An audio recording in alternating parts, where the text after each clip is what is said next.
Have you ever seen someone dance so smooth, it feels like they might be made of music instead of bones? That's Shakira. But before her hips were telling the truth on stages around the world, she was just a kid in Colombia getting told she couldn't sing. Let's talk about how she turned that no into a superstar yes. Little Shakira grew up in Barranquilla, Colombia, near the Caribbean Sea. She loved music so much that she started writing songs when she was only 8 years old. Picture that.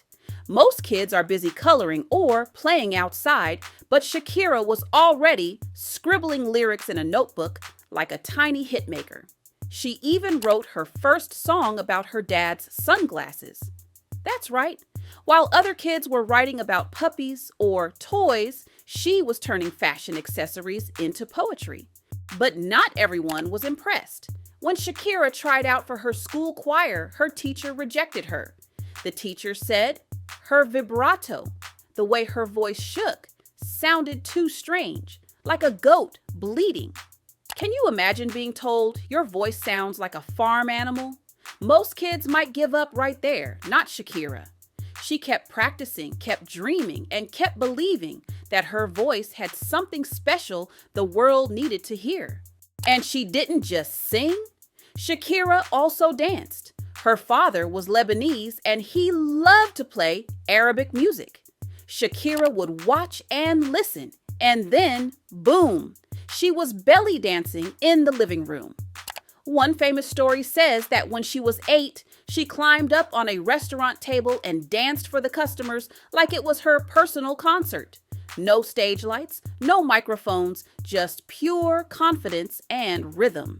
Her name, Shakira, means thankful in Arabic, and the world sure has a lot to thank her for. But her journey wasn't smooth at first. At 13 years old, she released her first album called Magia. Hardly anyone bought it. At 15, she released another album, Peligro, and it also flopped. It was like throwing 2 big birthday parties and nobody showing up. Still, Shakira didn't stop. She kept writing, kept performing, and kept preparing for her big break. That break came with her third album, Pies Descalzos, which means bare feet. The songs on that album exploded across Latin America, and suddenly Shakira was the star she had always dreamed of being.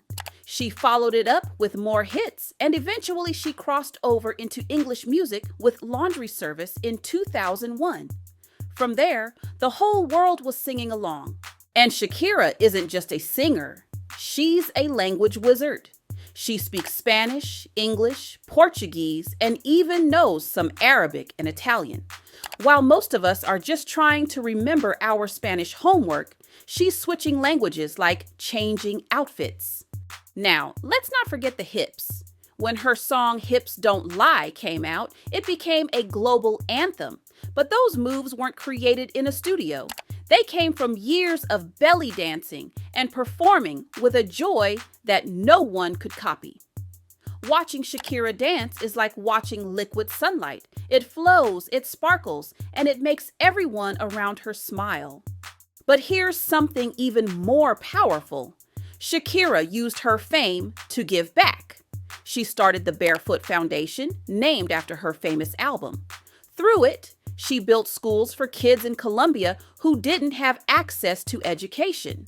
She wanted children to have the opportunities she didn't have when she was young.